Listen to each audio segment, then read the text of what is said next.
जय श्री कृष्ण भक्तों में कैलाश पंडित सुपुत्र परम आदरणीय गुरुवर ज्योतिषाचार्य भागवत कथा वाचक पंडित सोहनलाल शर्मा जी, मैं गुरु जी के आदेश से तथा भगवान परशुराम जी के आशीर्वाद से आज भगवान विष्णु के छठे अवतार भगवान श्री कृष्ण के द्वारा अपने सखा पार्थ को अर्जुन को दिए गए श्रीमद् भगवत गीता के ज्ञान के सार को आप सभी को सुनाने के लिए यहाँ उपस्थित हुआ हूँ। भक्तों, श्रीमद् भगवत गीता के 18 अध्याय हैं। मैं कैलाश पंडित एक एक करके सभी अध्यायों का सार आपके समक्ष भावपूर्ण स्वर के साथ प्रस्तुत करूंगा।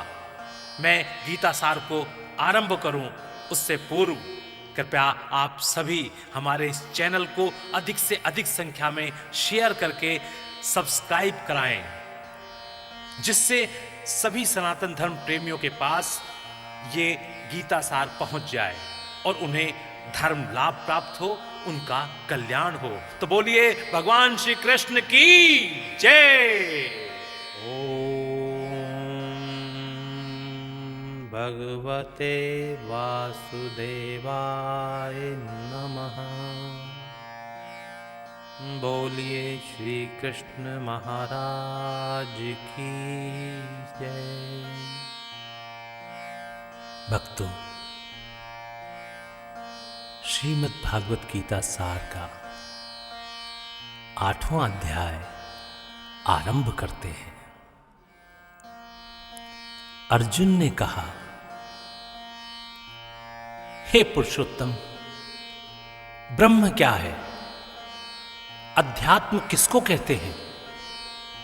अधिभूत क्या है और अधिदेव क्या कहलाता है? हे मधुसूदन, अधियज्ञ क्या है और इस देह में अधिदेव कौन सा है? मरने के समय में स्थिर चित्त वाले लोग तुमको कैसे जान जाते हैं?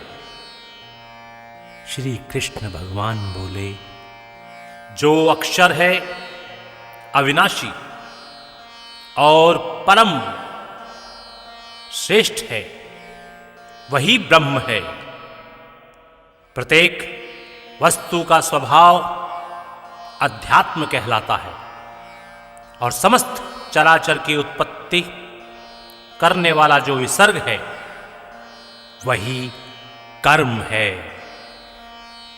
जो देह आदि नाशवान वस्तु हैं वही अधिभूत कहलाती हैं। विश्वरूप जो विराट पुरुष है वही अधिदेव है। और हे पुरुषों में श्रेष्ठ, इस देह में मैं ही अधियज्ञ हूं। अंतकाल में जो मेरा ध्यान करता हुआ शरीर त्याग करता है वह निसंदेह मेरे शरीर को पाता है। हे कुंती पुत्र, अंत समय में मनुष्य जिस वस्तु का स्मरण करता हुआ शरीर त्यागता है वह उसी को पाता है।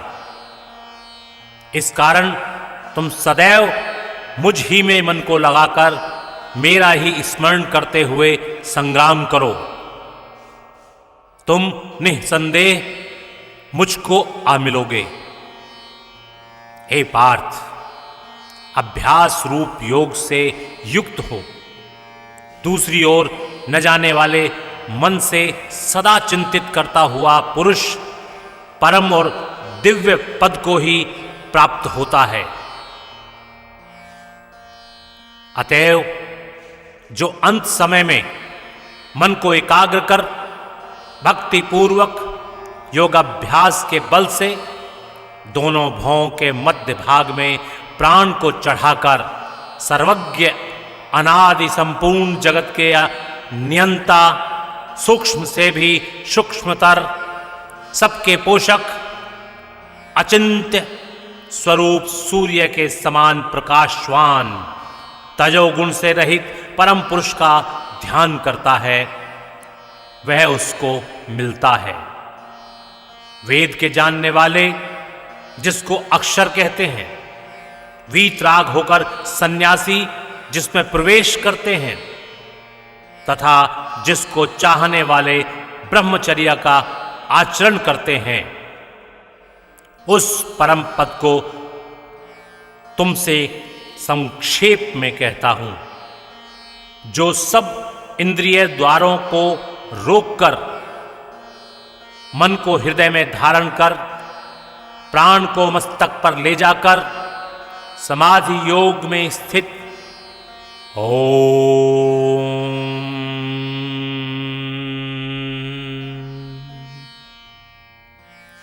इस अक्षर का उच्चारण करता हुआ जो देह को त्यागता है, उसे मोक्ष रूप उत्तम गति प्राप्त होती है। हे पार्थ, जो मुझ में ही मन लगाकर नित्य प्रति मेरा स्मरण करते हैं, उन सदैव स्मरण करने वाले योगियों को मैं बहुत सुलभ रीत से प्राप्त होता हूं। मुझको प्राप्त होने पर परम सिद्धि को प्राप्त करने वाले महात्मा गण फिर यह जन्म नहीं धारण करते, जो नाशवान और दुख का घर है। हे अर्जुन, ब्रह्मलोक पर्यंत जितने लोग हैं वहां से लौटना पड़ता है, परंतु मुझ में मिलने से फिर जन्म नहीं होता।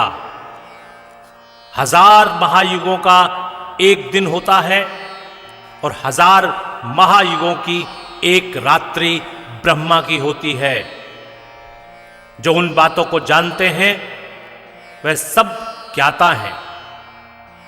ब्रह्मा का दिन होने पर अव्यव से सब व्यक्तियों का उदय होता है और रात को उसी में लय होता है।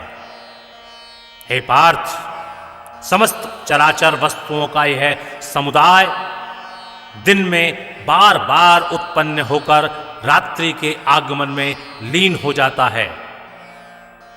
इस अव्यव से परे दूसरा सनातन अव्यक्त है, जो इन सब के नष्ट होने पर भी कभी नष्ट नहीं होता।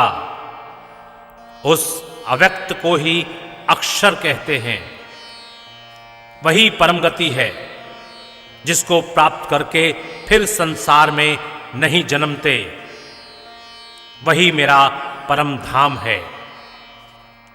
हे पार्थ, जिसके अंतर्गत सब प्राणी हैं और जिसने उस समस्त जगत का विस्तार कर रखा है, वह श्रेष्ठ पुरुष अनन्य भक्ति से ही मिलता है।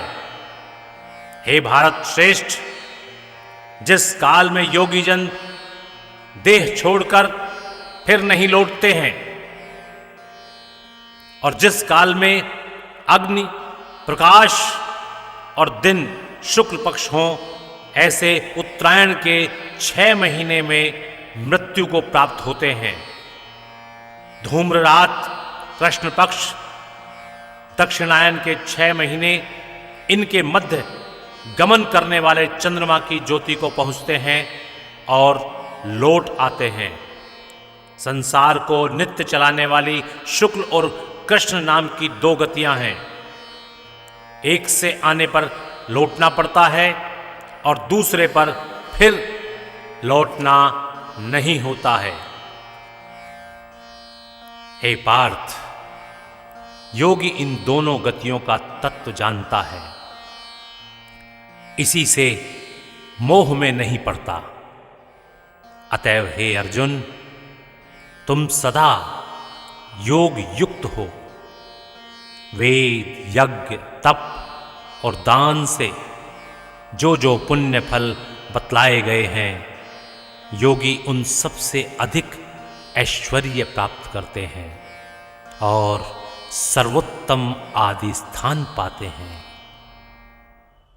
बोलिए श्री कृष्ण भगवान की जय। भक्तों, इति श्री श्रीमद्भागवत गीता सार 8वां अध्याय। हरे नमः। बोले श्री कृष्ण भगवान की जय।